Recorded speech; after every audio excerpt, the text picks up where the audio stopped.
글을 쓰고 있는 저를 보면서 깨닫게 된 건 좋아하는 마음이 가장 큰 재능이라는 걸 알게 됐어요. 이 좋아하는 마음이 더 잘 쓰고 싶다라는 생각을 하게 만들고, 좋아하는 마음이 있기 때문에 그냥 지나칠 수 있는 어떤 일상도 제가 달리 보게 만드는 것 같거든요.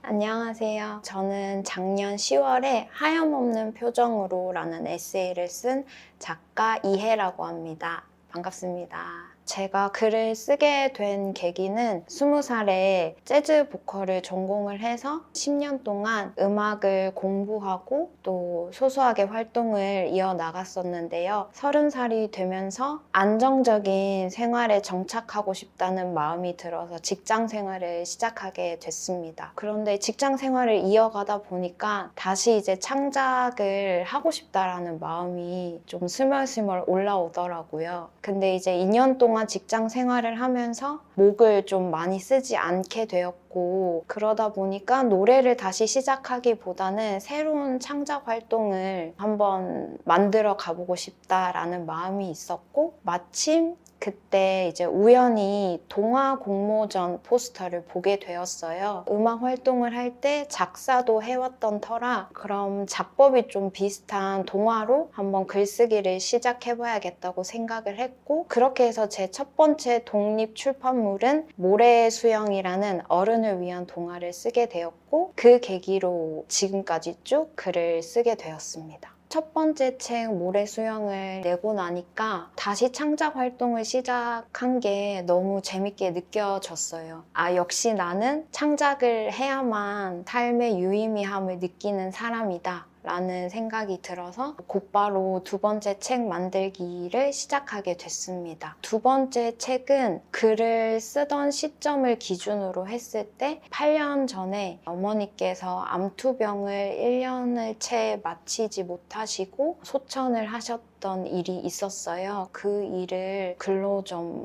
남겨야겠다라는 생각이 있었습니다. 시간이 가면 갈수록 저는 잊고 싶지 않은데, 이를테면 엄마라는 한 사람, 그리고 엄마가 살아 있었을 때 우리 가족의 모습, 뭐 엄마와 나, 우리 둘 사이에 있었던 어떤 일들이 자꾸만 잊혀져 간다라는 생각이 들더라고요. 그래서 그런 것들을 계속 오랫동안 기억으로 남길 수 있는 어떤 물건으로 만들어 두고 싶다라는 생각 때문에 글을 쓰게 됐습니다. 그렇게 해서 만들어진 책이 슬픔이 전부는 아니라고 라는 저의 첫 번째 에세이집이고요. 많은 분들께서 좀 쓰기 쉽지 않은 주제였을 것 같다라고 말씀을 주셨는데, 아마 당시에 글을 쓰는 제 모습을 누군가가 옆에서 봤다면 어쩜 저렇게 신이 나 있을까라는 좀 오해를 받지 않았을까라는 생각이 들 정도로 저는 글쓰기에 굉장히 몰입해서 썼던 기억이 있습니다. 아무래도 그 부모님의 소천이라는 그 사건을 겪으면서 제 몸과 마음에 진짜 하나하나 세포에 다 체화됐다라고 생각이 들 만큼 많은 감정들이 이미 쌓여 있었고 넘쳐 있었던 상태였기 때문에 정말 그냥 막힘없이 제 마음에 담아두었던 것들을 그냥 옮겨 쓰기만 하면 된다라는 마음으로 다 털어내듯이 썼던 기억이 나고, 오히려 퇴고하는 과정에서는 아직 이런 일들을 겪지 않은 독자분들도 계실 테니까 그런 독자분들을 고려해서 너무 격하게 쓰여졌던 문장들은 좀 과감히 삭제하고 또 덜어내는 작업에 많이 집중했었던 게 기억에 남습니다. 책을 다 만들고 나서는 책으로 만들어 두길 참 잘했다라는 생각이 드는 게, 처음에 쓸 때는 막힘없이 그냥 제 안에 있는 감정들을 털어놓기가 바빴는데, 다 쓰고 나니까 제가 잊고 있었던 어떤 추억들 같은 거가 계속 떠오르게 해주는 매개체 역할을 하더라고요. 그래서 저한테는 계속해서 글을 쓰고 싶게 만드는 어떤 원동력이 되기도 하고, 아껴두고 싶은 그리고 다시 언젠가 써보고 싶은 좋은 소재가 되어주는 것 같습니다. 제가 작년 10월에 만든 세 번째 책 하염없는 표정으로는 낮에는 중고서점에서 책을 만지고 밤에는 집에서 글을 쓰면서 책을 만드는 제 생활을 담은 에세이집입니다. 하염없는 표정으로라는 책은 제가 아침에는 이제 서점에 출근을 해서 한 8시간 정도 하는 일이 손님을 기다리는 일이고, 이제 집에 돌아와서 글을 쓰는 일은 언젠가 만나게 될 독자를 기다리는 일이더라고요. 낮과 밤의 시간을 하나로 설명을 해보자면 나는 종일 누군가를 기다리는 일을 하고 있다는 생각이 들었습니다. 그래서 그 기다리는 제 상태를 표현할 수 있는 제목을 지어보자 해서 문득 떠오른 단어가 하염없이, 하염없는 이라는 표현이었고, 그 하염없는 단어 뒤에 어떤 또 다른 단어들을 조합을 해서 제목을 만들어 보자는 생각이 있었습니다. 그래서 그때 후보 제목들은 하염없는 표정과 사람, 하염없이 기다리는 마음으로, 그리고 하염없는 표정으로 이렇게 3가지 정도가 있었는데, 하염없는 표정으로가 가장 시적일 것 같다라는 생각이 들어서 이 제목을 선택하게 됐습니다. 또 어떻게 느닷없이 서점으로 취직을 하게 됐냐고 많은 분들이 여쭤보셨는데요. 제가 좀 하나 좋아하는 게 생기면 거기에 굉장히 몰입하고 그와 관련된 경험을 쌓아가는 걸 좋아하는 것 같아요. 근데 이제 책을 만들면서 자연스럽게 독서하는 시간도 많이 늘어나게 됐는데, 방 안에서 되게 친한 친구랑 계속 제 깊은 속마음을 나누는 듯한 그런 기분을 느꼈고, 특히나 이제 어머니가 돌아가시는 그 기간 동안에는 비슷한 일화를 담은 소설이나 에세이집을 찾아서 읽으면서 마음의 위안을 많이 받았던 것 같아요. 그래서 그 경험이 저한테는 계속 진하게 남아있었고, 그러다 보니까 자연스럽게 꼭 사람을 만나는 것처럼 어떤 책을 고르게 되고, 뭔가 친구를 만나는 것처럼 되게 설레는 기분을 종종 느끼거든요. 그래서 자연스럽게 책이 많이 모여있는 서점에서 일해보고 싶다라는 생각을 하게 됐고, 서점에서 일을 하다 보면 기발한 책을 만나거나 낭만 가득한 제목을 보거나 운치 있는 표지를 볼 때 제가 잊고 있었던 감정들을 다시 상기시키는 순간들을 종종 만나게 되거든요. 그 기분이 다시 저에게는 좋은 영감이 되어서 오늘은 어떤 글을 써볼까라는 물꼬를 트여주는 순간들이기도 해서 서점에서 일하는 게 만족도가 꽤 높습니다. 제가 서점에 취직을 할 당시에는 2번째 직장을 다니게 되는 거였고, 그러면서 다짐을 한 게 최소 3년은 다녀보자 라고 생각을 했거든요. 1~2달 뒤면 꽉 3년을 채우게 되는데, 아직은 책을 만지고 책을 통해서 많은 사람들을 만나는 일이 좀 즐거운 것 같아요. 책이 있는 공간이 주는 그 느낌과 그 안에서 제가 받는 좋은 기분들은 계속 쌓아가고 싶다라는 생각이 있어서 아직은 조금 더 다녀보고 싶습니다. 간혹 그 하염없는 표정으로 책을 읽고 직접 서점을 차려서 운영해보고 싶은 생각은 없냐고 여쭤보시는 분들이 있는데요. 저는 전혀 없습니다.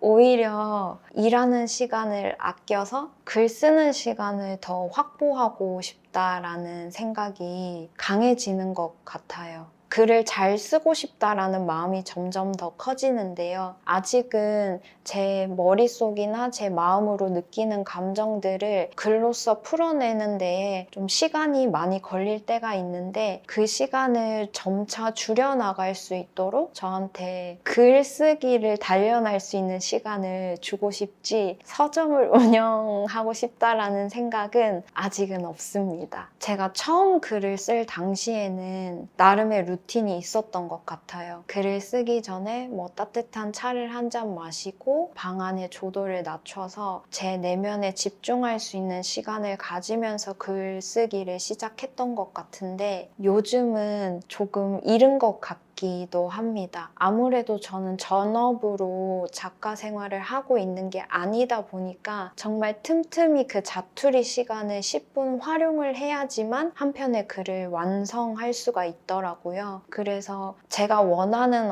컨디션이 주어졌을 때 글을 쓰자보다는 밥을 먹다가도 갑자기 생각이 나면 글을 쓰고, 차를 마시다가도 글을 쓰고, 또 일을 하다가 갑자기 어떤 제목을 보고 영감을 받아서 나도 이런 문장을 써보고 싶다 라는 생각이 들면 또 몰래 메모를 하기도 하고, 그냥 손이 닿는 곳에 있는 종이 아무거나 집어서 이제 메모를 하는 편이고, 집에 돌아오면 어떤 날에는 정말 한가득 그냥 뭉치로 꺼내 놓는 날도 있습니다. 그래서 지금 저한테 중요한 루틴은 환경이 주어져야지만 내가 몰입해서 글을 쓴다기보다는 언제든 나는 글을 쓸 수 있다라는 생각으로 그 글 쓰는 나의 자아를 24시간 깨워두려고 노력하는 편인 것 같습니다. 저는 좀 깊은 감정을 다루는 책을 좋아하는데, 그 중에서도 책을 다 읽고 났을 때 좀 미안한 마음을 갖게 하는 책을 좋아하는 것 같아요. 일종의 좀 염치 없는 마음 같은 건데요. 그냥 아무 생각 없이 살다 보면 온종일 제 생각만 할 때가 있거든요.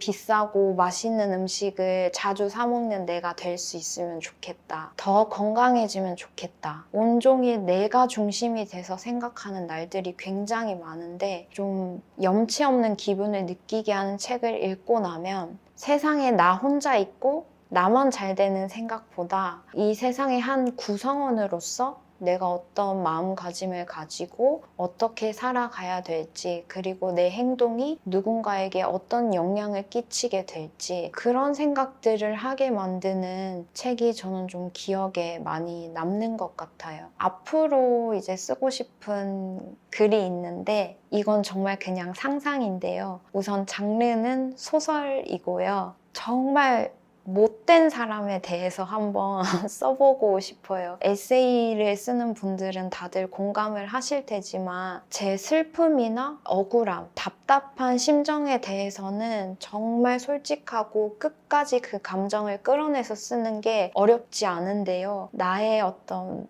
못된 면, 남들에게 나쁘게 행동한 것에 대해서는 정말 끝까지 솔직해지기가 좀 쉽지가 않더라고요. 그래서 소설이라는 장르를 빌려서 정말 그냥 처음부터 끝까지 남 생각하지 않고 남 눈치도 보지 않고 자기 살고 싶은 대로 살고 자기가 맞다고 생각하는 대로 믿고, 남들이 자기를 어떻게 보든 개의치 않고 자기만 생각하면서 사는 어떤 인물을 관찰하는 이야기를 한번 써보고 싶습니다. 혹시 지금 쓰기를 조금 망설이고 있는 분들이 계신다면, 제가 처음에 20대에 음악을 할 당시에는 기술적인 면이 뛰어난 게 가장 최고의 재능인 줄 알았거든요. 이를테면 고음을 시원하게 목이 쉬지 않고 계속 낼 수 있는 그런 가창력을 최고의 재능으로 생각을 했었는데, 지금 글쓰기를 다시 시작하고 글을 쓰고 있는 저를 보면서 깨닫게 된 건 좋아하는 마음이 가장 큰 재능이라는 걸 알게 됐어요. 이 좋아하는 마음이 더 잘 쓰고 싶다라는 생각을 하게 만들고, 좋아하는 마음이 있기 때문에 그냥 지나칠 수 있는 어떤 일상도 제가 달리 보게 만드는 것 같거든요. 그래서 이미 내가 쓰는 게 재밌다, 글로 썼을 때 뭔가 좀 재밌어 보이는 구석들이 내 삶에서 발견이 된다면, 여러분들에게는 글쓰기에 충분한 재능을 갖추고 있는 분들이라고 말씀드리고 싶어요. 그래서 쓰기를 고민하지 마시고 지금 당장 내가 가지고 있는 펜과 아무 종이 앞에 가셔서 어떤 글이든 망설임 없이 써보시기를 추천드립니다.